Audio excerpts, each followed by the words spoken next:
The distribution of a business's products is a key marketing activity which links to the place P of the extended marketing mix. How the product gets from the producer to the end consumer is a critical factor which can impact not just how many sales a business makes, but how profitable those sales are. It's essential that products are available for consumers to purchase in locations which are convenient to them. In other words, products are available in the right place, at the right time, and in the right quantities. Typically, businesses have several options when deciding where customers can buy their products from. These are known as distribution channels and include direct selling, retailing, and wholesaling. This video will explore each one of these distribution channels with examples of businesses which use them along the way. So first up is direct selling, which is also known as direct-to-consumer distribution. There are no intermediaries or additional levels to the direct selling distribution channel. In other words, it just involves the manufacturer and the consumer. The business simply produces the product and supplies it directly to the consumer without the involvement of a third party.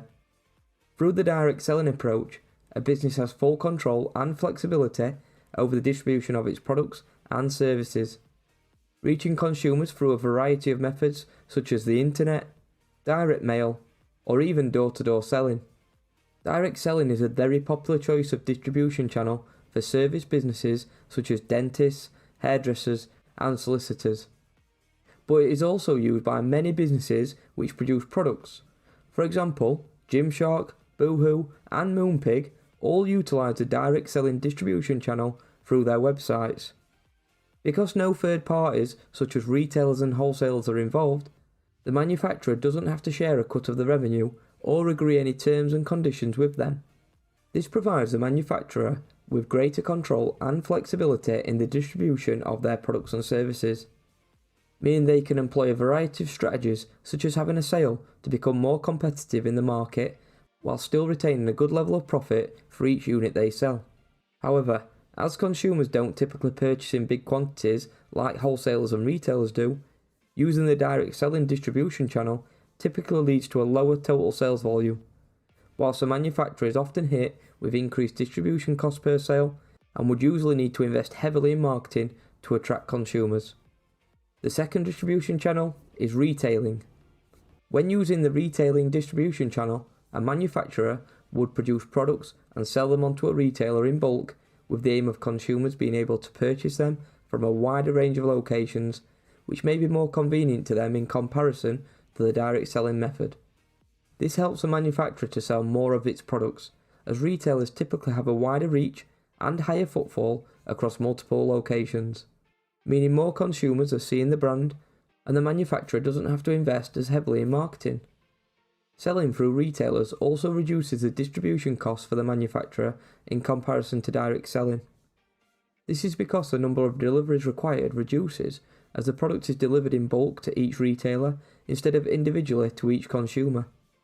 It's also important to acknowledge that retailers will only stock a business's product if they believe they can make a profit. Therefore, they will pay less than a consumer would, meaning it's typically not as profitable per unit for the manufacturer. Retailing is a very popular choice of distribution channel and can really help a manufacturer to reach a wider range of consumers that they might find impossible to reach via the direct selling method alone. Examples of famous manufacturers who sell their products through the retailing distribution channel include Nike, Heinz, and Samsung. Alongside retailers, some businesses use agents or brokers to link buyers and sellers together, which has become a very popular form of distribution channel in the travel and tourism industry. The third and final distribution channel is wholesaling.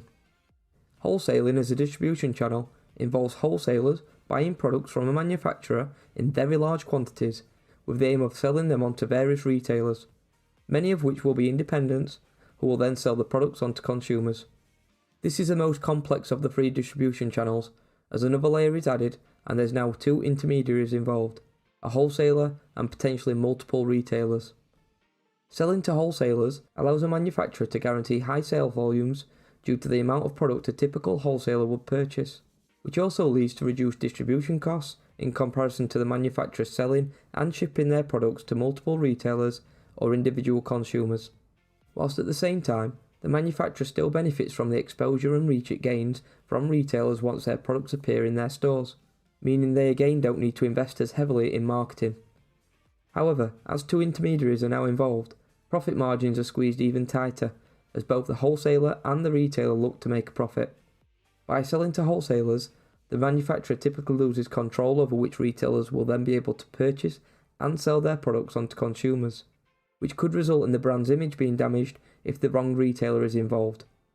Mars, Kellogg's and Persil are all famous examples of manufacturers which successfully utilise a wholesale and distribution channel for their products.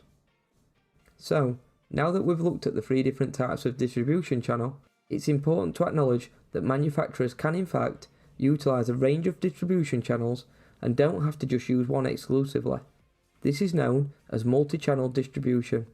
But knowing which distribution channel to use will depend on a variety of factors such as the nature of the product, the costs involved and impact on overall profitability, the type of market that the manufacturer operates within, and the level of control that a manufacturer wishes to have over the distribution of its products to consumers. Apple are a great example of a business who utilise multi-channel distribution successfully, as their products can be purchased directly from their website, via their own retail stores, and through various independent retail chains. So that's it, distribution channels explained. If you found the video helpful, don't forget to smash the like button, and remember to subscribe to Two Teachers YouTube channel if you aren't already, to see lots more business videos just like this.